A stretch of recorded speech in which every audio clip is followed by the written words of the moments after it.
하나님께서 오늘 우리에게 주시는 말씀은 이사야서 17장 1절로 3절, 12절로 14절입니다. 다 함께 봉독하겠습니다. 거룩하신 하나님의 말씀입니다.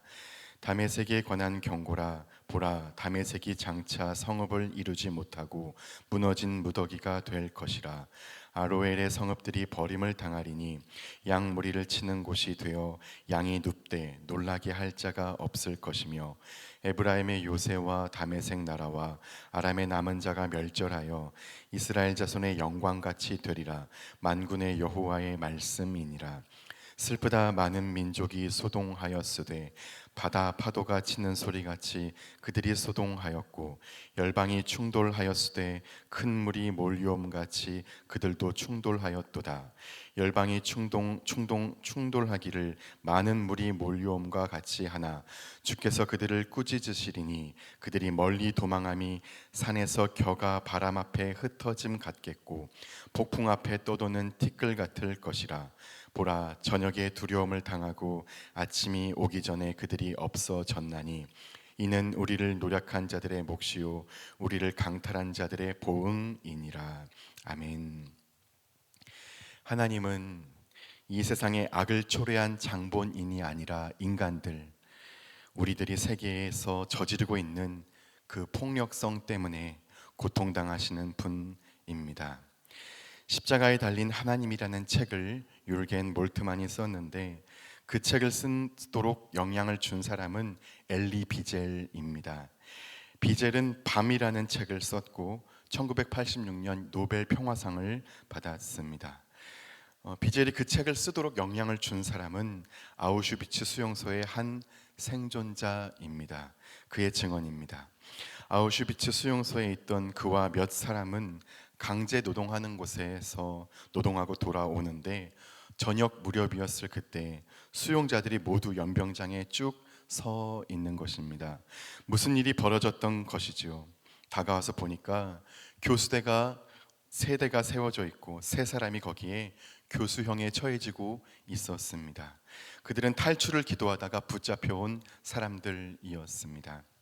그런데 양쪽에 교수형을 받는 두 사람은 성인이기 때문에 몸무게 때문에 금방 숨이 끊어지고 말았지만, 가운데 달려 있었던 아들은, 어린 아이는 체중이 많이 나가지 않아서 그런지 계속 죽지를 않고 버둥거리며 계속되는 고통에 몸부림치고 있으니, 그 끔찍한 고통 앞에 사람들은 모자를 다 벗고 애도하는 마음을 표하고 있었습니다. 연병장에 서 있는 사람들 가운데 한 사람이 이렇게 말했습니다. 도대체 하나님은 어디 계신가? 그때 수용소 생존자에게 들려오는 음성이 뭐냐면, 하나님은 저 소년과 함께 십자가에 처형당하고 계신다, 이것을 듣습니다. 그리고 그 사건을 비젤에게 말했고 그가 책을 쓰게 된 것입니다. 사랑하는 여러분, 우리 하나님은 우리가 겪고 있는 고통을 함께 당하시는 아버지이십니다. 하늘 아버지는 고통당하는 자녀들과 함께 고통당하는 십자가에 달린 분입니다. 그리고 자녀들의 악과 폭력을 그대로 방관만 하는 방관자가 아니십니다. 하나님은 심판하십니다. 오늘 이사야서 17장 본문 1, 2, 3절은 하나님이 다메섹을 심판하겠다고 하는 말씀이고, 12, 13, 14절은 그들이 심판당하는 이유입니다.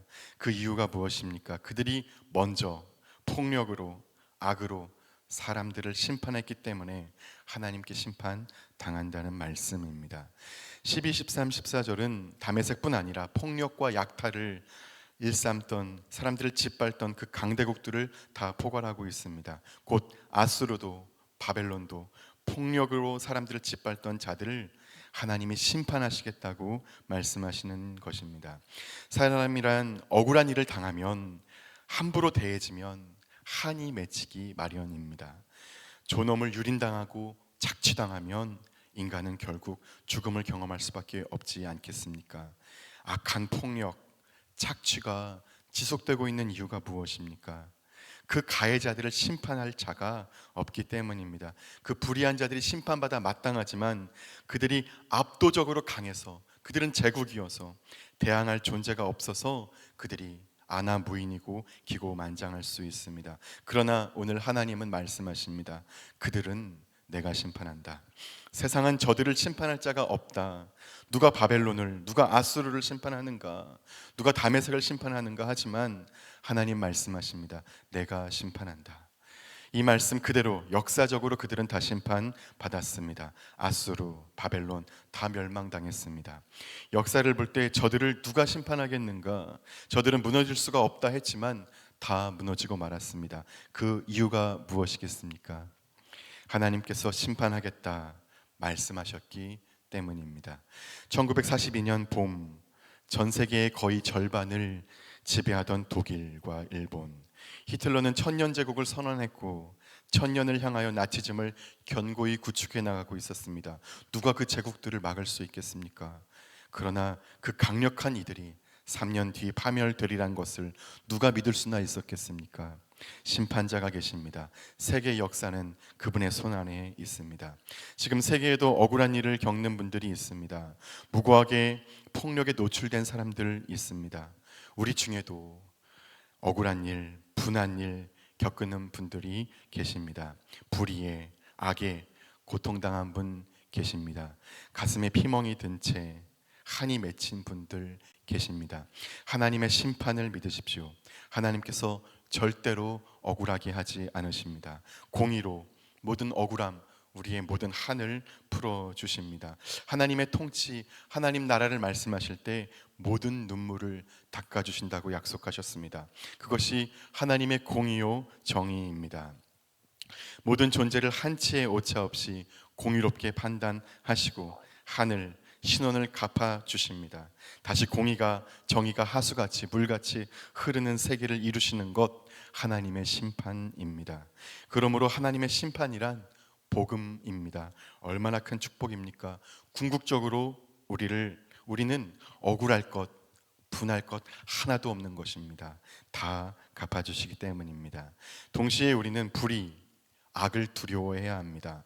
하나님께서 심판하시기 때문입니다. 나는 거만하거나 약한 사람을 억울하게 하진 않았습니까? 나는 폭력적이지 않았습니까? 누군가를 함부로 대하진 않았습니까? 네, 우린 그런 기회가 와도 그러지를 못합니다. 심판이 무서워서.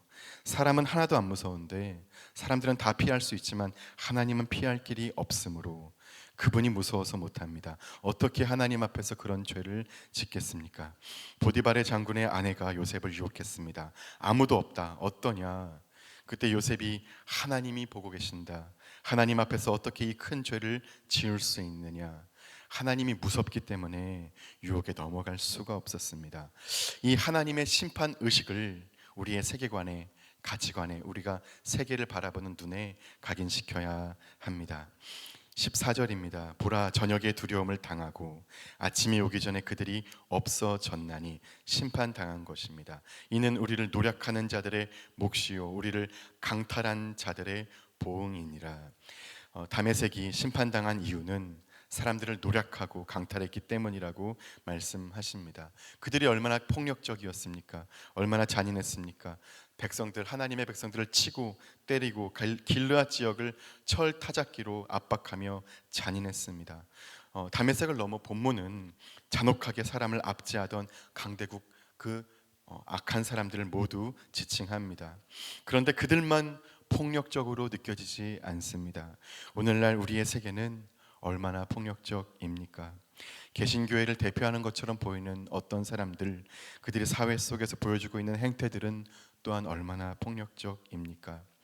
인간의 폭력성 어떻게 막을 수 있을까요? 폭력을 극복하는 길 있을까요? 성전 지도자들이 예수께 이 사람은 귀신 들렸다, 귀신의 왕 바알세불에 귀신 들려서 병자를 치유하고 고치는 것이라고 말했습니다. 이것도 폭력입니다. 그때 대중들은 몰랐지만 이미 예수를 죽이려는 음모가 진행 중이었습니다. 여러분, 어떤 사람을 정상이 아닌 존재로 규정하면 이 사람 귀신 들린 사람이야, 사람이 아니야, 귀신의 왕, 악마 같은 존재야, 이렇게 명명행위가 그를 전혀 다른 색깔로 바꾸어 놓는 것입니다. 언어는 존재의 집입니다. 언어를 바꿀 때 그를 대하는 사람들의 태도가 바뀌기 마련입니다. 관동 대지진 때 일본인들이 사회 내부의 폭력성과 징후를 극복할 길이 없어서 조선인들을 악하게 규정하고 명명했을 때 대학살이 자행되지 않았습니까? 어떤 사람을 비정상적 범주로 그를 범주화해 놓으면, 악한 존재로 규정해 놓으면 그 사람은 배제되기 마련이고 그를 향한 폭력적 행위마저 정당화되는 것입니다. 성전 지도자들은 예수는 제거되어야 하는 사람, 죽어야 할 이유 있는 사람으로 대중들 속에 각인시키고 있는 것을 우린 인식할 수 있습니다. 예수님은 사실 아버지의 뜻대로만 사시려는 분이셨고 그에게 죄가 있다면 사랑한 것뿐이었지만, 예수님을 보고 대부분의 성직자들이 이 미친 사람, 귀신 들린 사람, 신성모독죄가 있는 사람, 예수의 모든 행위를 비정상의 범주 속에 규정해 놓음으로써 예수에게 폭력을 가하는 것을 합리화하고 있었고, 그것이 바로 폭력이고 악한 심판이라는 것을 우리는 알 수 있습니다. 곧 예수에 대해 사람들은 아는 것처럼 말하고 있지만 예수의 마음이 하나님 아버지의 마음과 잇대어져 있고 그분이 바로 하나님의 아들이라는 것을, 그 말씀을 받아들이지 않았습니다.